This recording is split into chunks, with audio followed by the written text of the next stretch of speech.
Mont Blanc's most expensive art pens, the ones that cost $30,000, are made in Japan, not inspired by Japan, not influenced by Japan, physically made there by Kyoto craftsmen using a technique Mont Blanc couldn't replicate in Hamburg if it tried. And that's just number 4 on this list. There are 7 Japanese pens we're covering today, and every single one of them does something a European luxury brand either can't do, won't do, or quietly pays Japan to do for them. Most people in this hobby already know Japan makes great pens. What they don't know is how deep that goes, the specific engineering details, the family workshops, the manufacturing practices that make the luxury label on a lot of European pens feel genuinely embarrassing. We're going to get into all of it, and I'll save the most jaw-dropping detail for last, because once you hear it, you'll never look at a certain category of Japanese pen the same way again. Let's start with something that changes how you think about what a pen manufacturer actually owes you. Number 7. The Platinum 3776 Century and its slip and seal cap system. Here's the thing about fountain pens that nobody talks about enough. The number 1 complaint about expensive European pens, Mont Blanc, Pelikan, Visconti, is that they hard start. You leave them on your desk for a week, you pick them up, and the first few strokes are scratchy, dry, or completely dead. It's annoying at any price. At $500 or $800, it's insulting. Platinum solved this problem over a decade ago, and they put the solution in a pen that costs less than $10. The Platinum 3776 Century uses a patented inner cap called slip and seal, a screw-tight, airtight seal that, according to Platinum, keeps ink from drying in the nib for up to 24 months. 2 years. You could forget the pen exists, find it in a drawer,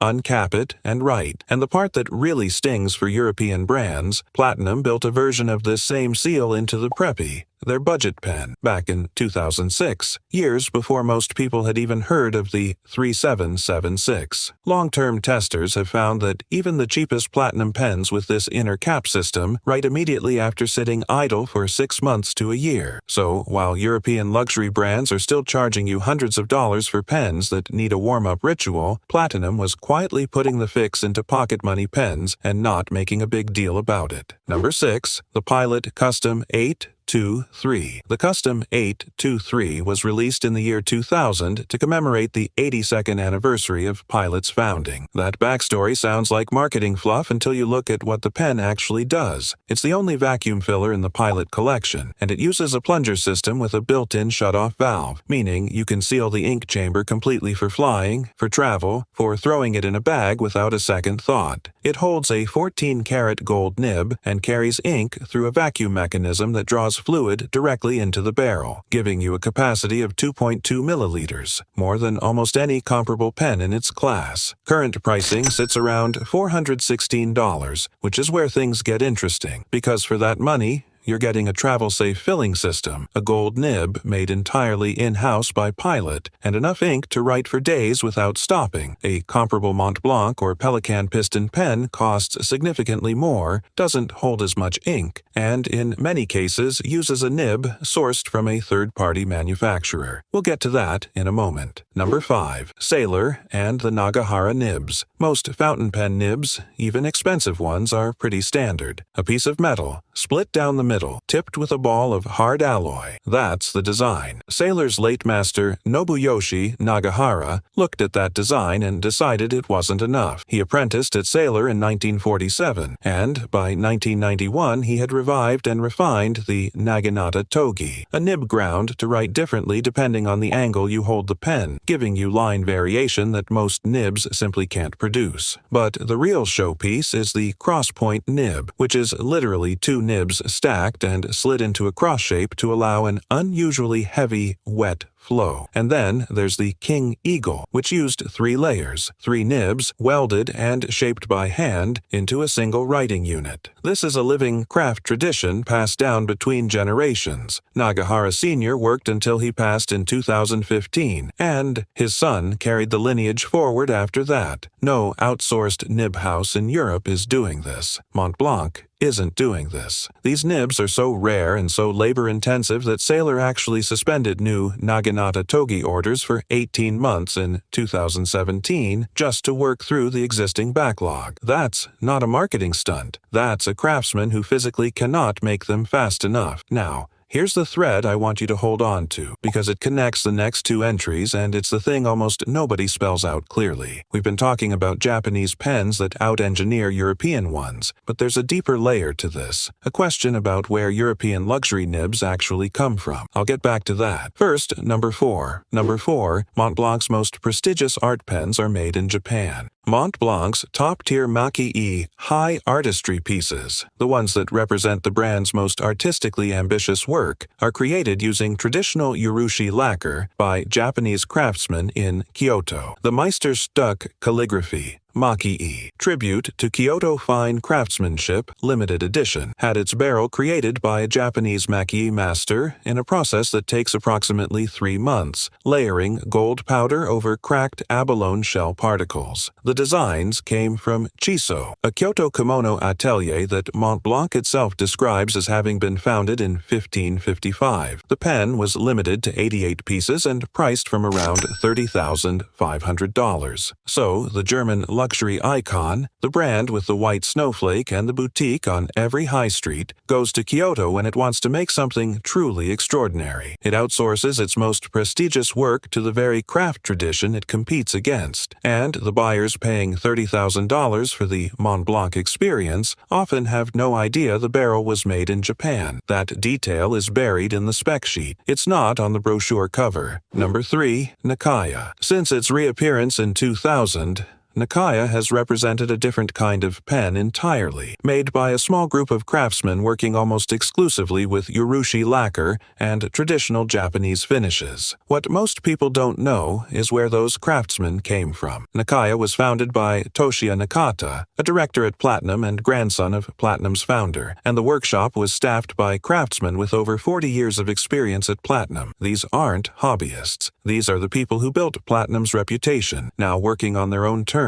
The nibs are platinum 14 karat gold nibs tuned to your specific handwriting, and that tuning process is genuinely unlike anything a European brand offers. Nakaya says they have analyzed a cumulative total of 50,000 pieces of data about their customers' handwriting characteristics, and they use that database to optimize every pen they ship. You fill out a writing chart. They study how you write. They tune the nib to match your hand specifically. The slogan is, "For your hand only," and they mean it literally. You're getting a hand-finished urushi over ebonite pen, bespoke tuned to your writing style, for what European brands charge for a plain resin body with a standard nib. The value comparison isn't even close. And speaking of what's inside those European pens, here's the thread I promised you. Number 2, Pilot, Platinum and Sailor make their own nibs. A lot of European luxury brands don't. Japan's big 3 pen makers are vertically integrated. They design, manufacture, and finish their nibs in-house, start to finish. That's the baseline assumption when you buy a Japanese pen. Now compare that to what's happening on the other side of the market. Several European brands, including some with serious luxury pricing, source their nibs from third-party manufacturers like Bock and Jowo, St. DuPont, Graf von Faber-Castell, Caran d'Ache, Visconti's Steel Range, Monte Grappa. Various models from these brands have used outsourced nibs at various points. And here's the detail that pen insiders find particularly telling. Bock ships nibs with no size markings stamped on them. The brands receiving those nibs have to test write them to figure out what size they actually got. You're paying for a luxury brand's name, their lacquer, their packaging, their story, and underneath all of that is the same nib you'd find in a pen costing a fraction of the price. Meanwhile, every Pilot, Platinum, and Sailor nib was made in the same building where the pen was assembled, by people who work for that company. That's not a small thing. That's the entire product. Now, I said I was saving the best for last, and I meant it, because everything we've covered so far, the engineering, the craftsmanship, the value, it all points toward the same conclusion. But there's one detail about Pilot specifically that almost nobody in this hobby knows, and it reframes everything about how seriously Japan takes pen manufacturing. Number 1, virtually every Pilot gold nib is stamped with its own birth date. Pick up a Pilot or Namiki pen with a gold nib, get a loop,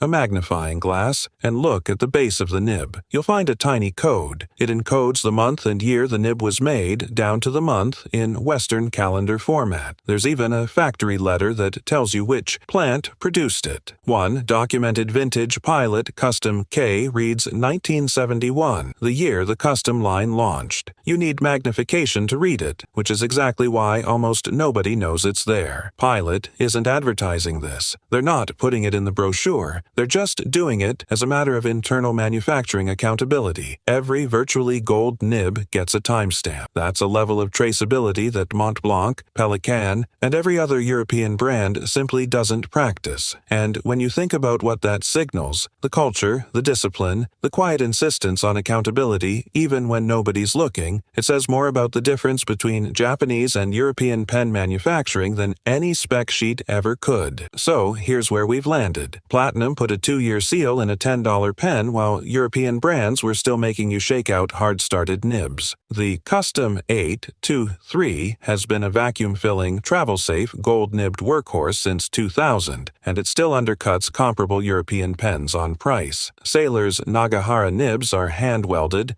multi-layer constructions that no outsourced nib house can replicate. Mont Blanc's most expensive art pieces are made in Kyoto. Nakaya tunes your pen to your handwriting using 50,000 data points. Japan's Big Three make their own nibs, while several European luxury brands quietly buy theirs from the same supplier. And Pilot has been date-stamping individual gold nibs for decades, in a code small enough that you need a magnifying glass to read it. You came into this video thinking Japanese pens were good. You're leaving knowing they've been running laps around European luxury for a long time, and that the European brands know it, because the best ones are literally going to Japan to get the job done. If any of these pens are on your radar, drop the name in the comments. I read every single one, and it genuinely helps me figure out what to cover next. If you're new here and this kind of deep dive is what you're after, subscribing takes 2 seconds and it means you won't miss the next one. And if you want to see exactly how European brands justify their pricing, where some of it is legitimate and where it absolutely isn't, that video is right there. It's worth your time.